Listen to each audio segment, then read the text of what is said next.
All right, everybody, let's ride. Today I'm going from McAllister Park trailhead up to 1604 trailhead. It's a short little 21-mile ride. I just recently had my brakes redone. I went from mechanical disc brakes to hydraulic. The factory mechanical disc brakes on this Handcycle were definitely not adequate for stopping. I weigh 240 pounds, and when I'm doing 60 miles an hour down a hill, the brakes are almost non-existent. And the new hydraulic brake should do a lot better. I started out my ride doing some laps around the parking lot just to bed the brakes, which is a process of breaking them in so that the brake pads can mesh up with the disc properly and give you better stopping power. Now, before we get going a whole lot more, I want to talk about the trail system we have here. The Howard W. Peak Greenway Trail System is a growing network of over 100 miles of developed multi-use and accessible trails. They're open from sunrise to sunset. The Greenway trails wind through natural landscapes along many of San Antonio's waterways, including the Salado Creek, Leon Creek, Medina River, West Side Creeks, Apache, Alzan, Martinez, San Pedro, Zarzamora, and tributary creeks such as Heusta Creek and Culebra Creek. Hiking and biking along the Greenway trails are great ways to get fit and enjoy the outdoors. There are over 50 major trailheads and neighborhood connections to access the trail system around the city.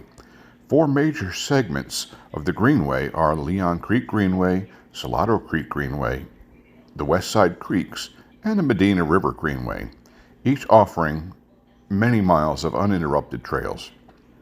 In addition, the Greenway trails connect dozens of local parks and consist of approximately 1,600 acres of creekside open spaces and natural areas. Former mayor of San Antonio, Howard W. Peak, is the one who came up with the dream to ring the city of San Antonio with these bike trails. And it's an idea that quickly spread, and today is becoming one of the most popular features of San Antonio and Bexar County. In addition to the paved trails, there are many unimproved trails throughout the park system.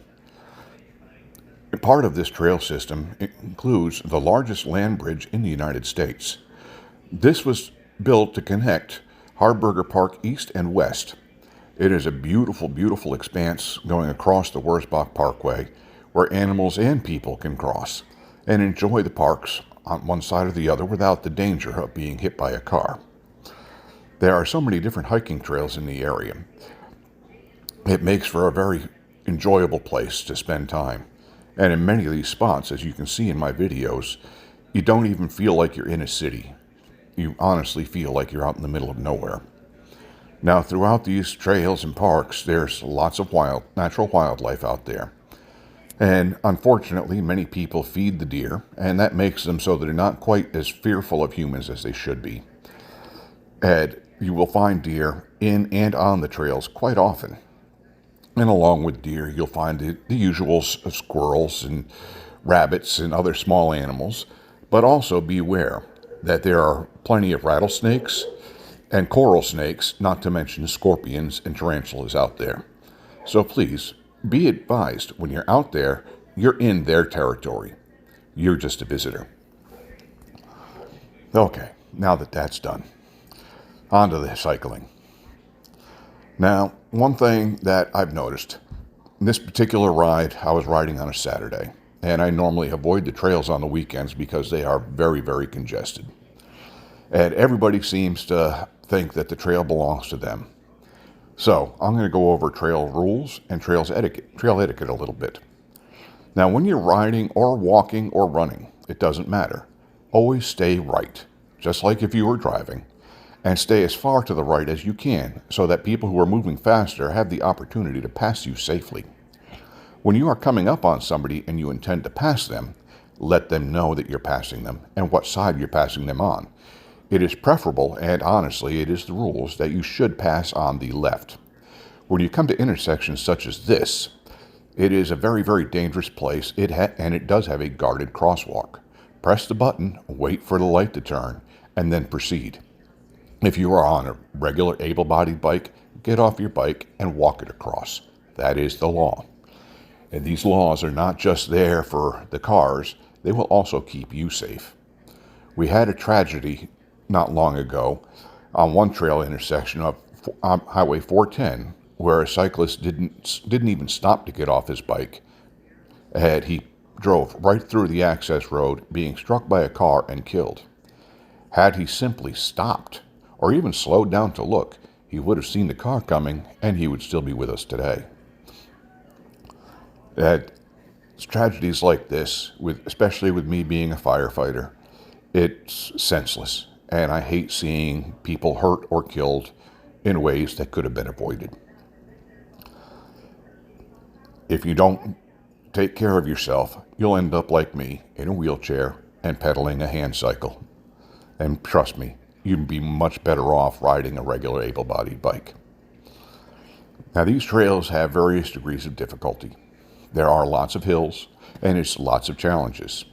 I believe the steepest grade on any of the inclines that I've come across has been about a 17% grade, and that is extremely difficult, especially when you're pedaling with your hands. They tend to put lots of switchbacks on the trails, and if you're in a recumbent bike or a hand cycle, a tandem of any type, it makes it difficult. And if you are in a two-wheeled tandem, I dare to say that it's actually kind of dangerous.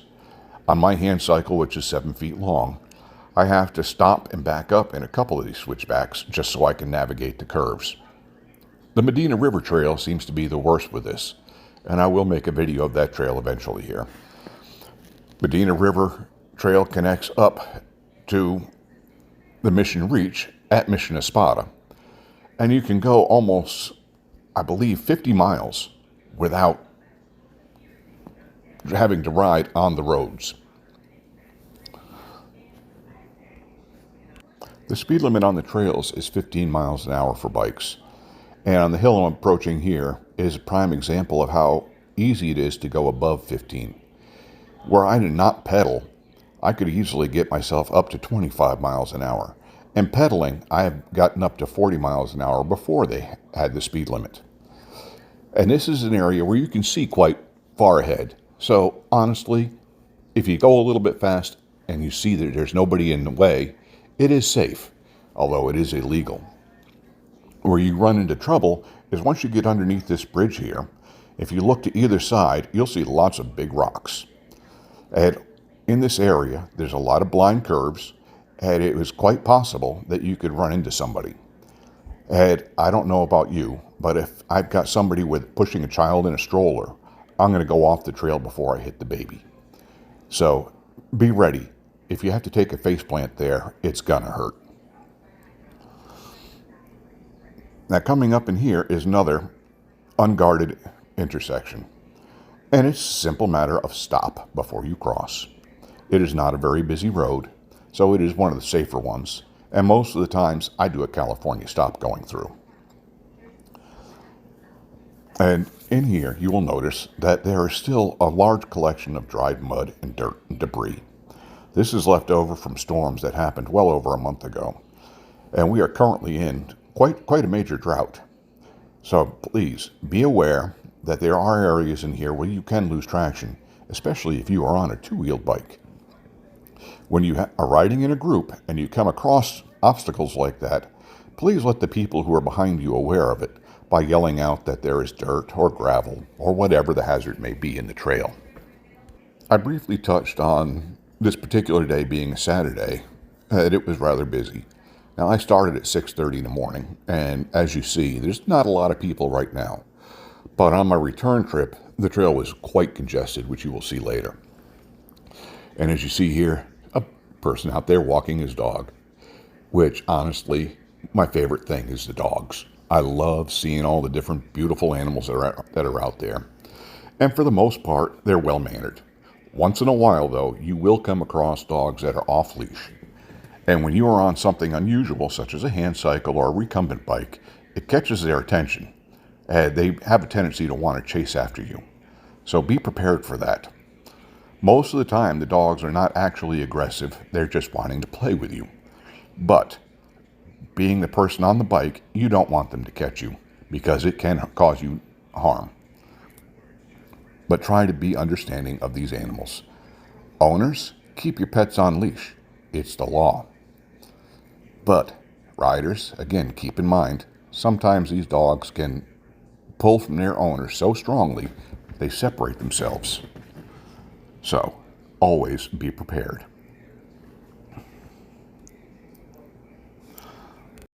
As you approach these major trailheads, understand that these are places where the majority of people come to enjoy the parks.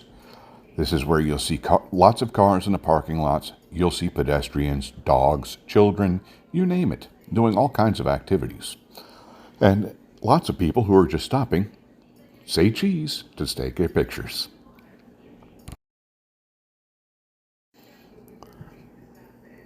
Throughout these trails, when you're riding, there are lots of turns, lots of hills going up and down. And you have to remember that there are more people than just you out there. Keep in mind that if you are the faster moving person, you must yield the right of way to those who are slower, be it other bikes or pedestrians. Now, as you will see up here, you see somebody in the trail, and it is at an intersection. I don't know which way she is going, left or right. So what am I doing? I'm stopping, and I'm talking to her, and I'm joking around, and she's joking back. And we got a nice hairpin turn to the right, and ooh, what's there? More pedestrians. Had that woman not been there and I'd have been flying down this hill, there would have been a potential for a very tragic accident. So that's why I say, keep in mind, you're not the only one on the trail system. When you come up to a situation like this, where there's somebody, a pedestrian in front of you, and there are bikes oncoming, you let the oncoming bikes have the right of way and wait until it is safe for you to pass the pedestrian. Remember, the pedestrians always have the right of way. One thing I do notice when I'm out here on the trails is the amount of litter that there is. Lots of empty water bottles and juice boxes and trash bags, just stuff everywhere. You know, if you're out walking, take back home with whatever you brought out. If you're on your bike and you run out and you use something that is disposable, put it in a pocket until you get to a trash can and properly dispose of it. These parks are for everybody, and they are beautiful, as you can tell. Let's try to keep them that way. It takes a lot. Now, there is a nonprofit organization in the area called San Antonio River Aid, and every couple of weeks they get together to clean up areas of the river. And it's fully voluntary. All you have to do is show up, and if you can be there for half an hour, that's fine. If you can be there all day, even better. It takes all of us to make things clean. Now, throughout these trails, as you just saw, there's lots of S-curves. Now, that's an area where you can truly test your skills. You have to stay in your lane. And remember, 15 miles an hour is the limit. And it's a fun challenge to try and take these corners as tight as you can. But remember also, stay safe. Keep your head on a swivel. Make sure that there is nobody around whenever you're going a little bit faster or you're challenging your skills. Another thing to remember, if you have to stop for someone else, don't get angry. It's not always about speed, but slowing down, like here, going up a hill, can help you to gain muscle mass, get you stronger, and that will make it so that you can ride even better. You have various forms of training, strength training and cardio training and intervals. You need to take advantage of all of that, and throughout these trails, you can. Just be patient. And remember, respect other people the way you wish them to respect you.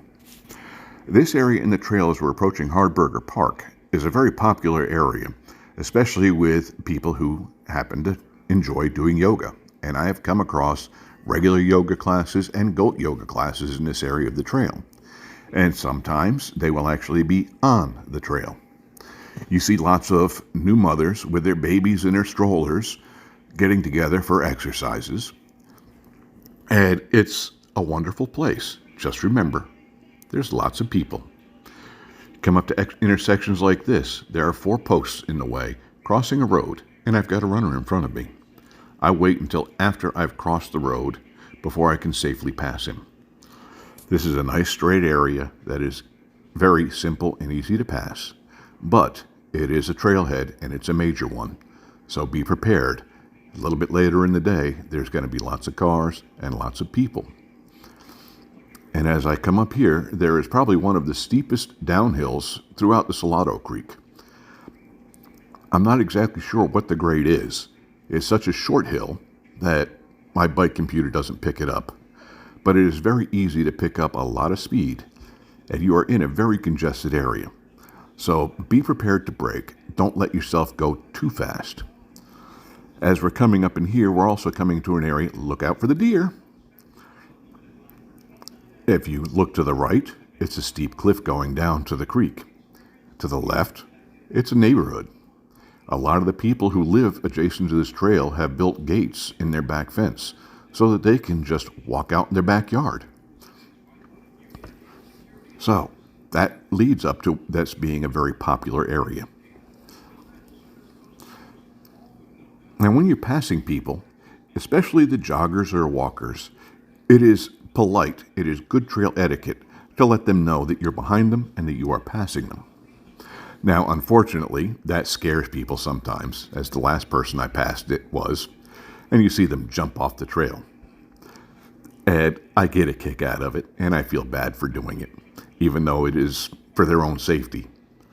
Keep in mind, if you are walking and you hear somebody saying that they're behind you and they're passing you, that's not the one to be afraid of. Be afraid of the one who says nothing. And once again, if you notice, you could see the look on his face from me telling him. You will come across many people. As you see here, I'm following behind somebody who I can easily pass. But this is a section of trail with lots of overgrowth and lots of turns. I can't see far enough ahead to safely pass him, so I let him stay in front. Once I've got a nice straightaway, I downshift and I accelerate. I pass him while warning him, and there's a pedestrian in front of him, so I pass that person safely. And then I quickly turn over to the right side of the trail. Once again, stay right on the trails. It is for the safety of everyone. You come across groups like this where there are 2 people walking side by side. That is not supposed to happen. It says in the trail rules, single file, stay right. But I can't blame them. I do the same. As you see that gentleman there who passed me, you saw me wave my hand telling him to go. He warned me he was coming. At any rate, if you're walking or riding side by side and somebody wants to pass, go single file. We all go side by side. That's normal. We're social beings. We want to talk to each other. But for safety's sake, when somebody is passing, single up. If you see a large group approaching you coming the other direction, single up. Always make room for people to pass, whether they are walking, running, or riding a bike. Alrighty, 9 minutes left in this, and as you can tell, I'm really having a hard time trying to come up with things to say. But these trails kind of make it so that all you have to do is look at the beauty and see what's going on around you, and you can come up with things. This ride took me about an hour and a half moving time, and as you see, I cut it down quite a bit. Now, I'm coming up on somebody on a recumbent bike, another 3-wheeler, and you can see 3-wheelers take up a lot of room on the trail. That's one of the reasons why I'm very, very strong when I talk about pedestrians needing to go single file on the right. A lot of times, they won't even budge, thinking it's just a 2-wheel bike behind me, they can get around. But on a 3-wheel bike, it's cutting it kind of close. So please be kind. Now, a lot of people will see the recumbent bikes and the Handcycles, and they don't really know what we're all about. Now, both are adaptive cycles. They are designed for people with various mobility impairments. If you're riding a recumbent bike, that means you're pedaling with your feet. You can still use your legs, and you still have a good deal of strength. Most of the people who ride recumbent bikes have back issues such as herniated discs, ruptured discs, etc., or they have knee problems. People on hand cycles have lower limb impairments. They are either missing a limb, missing both limbs, have lack of strength in a leg, lack of mobility in a leg, or a paraplegic or even a quadriplegic. One never knows. If you see somebody pedaling with their hands, no, they can't just get off their bike and walk it. The hand cycle is a wheelchair. Now up here we're at the 1604 trailhead, and it's still pretty early in the day. I believe about 7:30 when I got there. And you see how many people there are.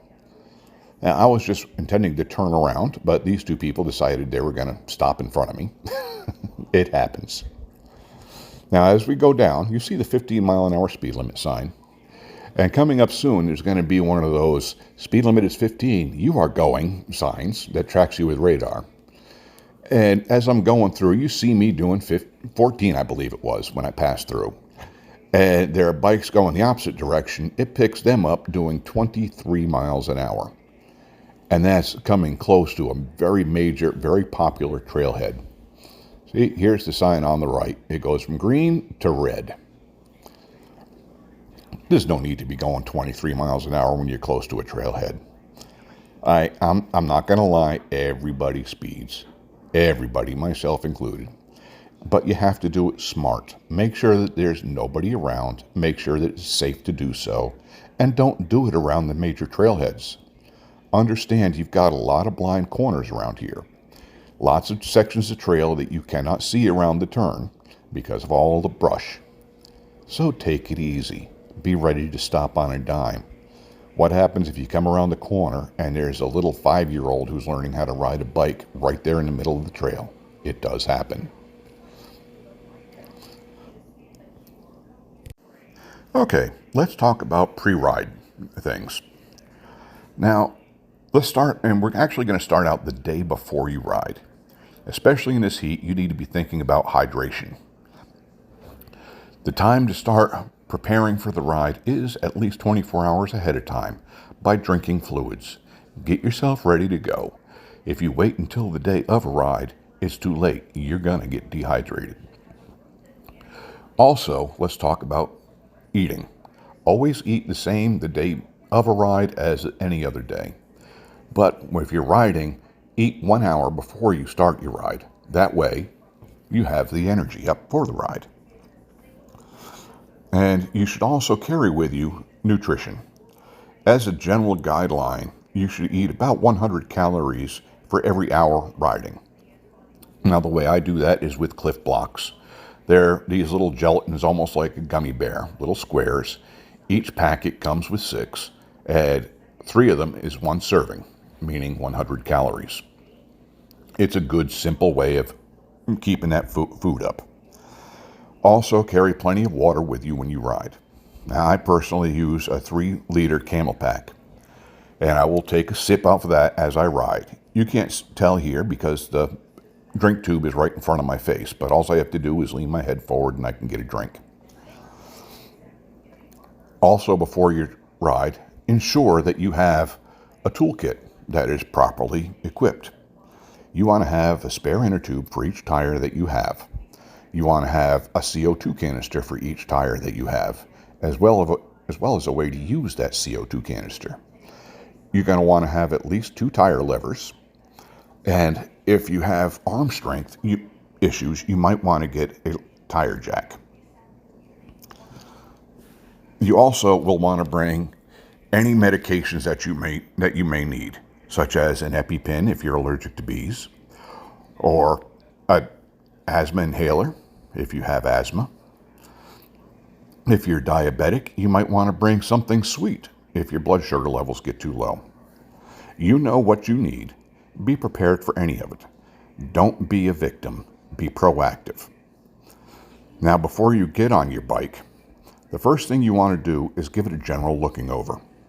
Make sure that everything looks the way it should. Check your air pressure in your tires, and you check your air pressure every time before you ride. Make sure that they are properly inflated. The pressure you should inflate to is written on the side of the tire. It is different depending on the tire and the manufacturer. Also, check your brakes, make sure that they work well.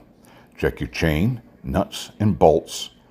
Anything that could come loose. If you have mirrors, check your mirrors. If you have lights, check your lights, make sure the batteries are good.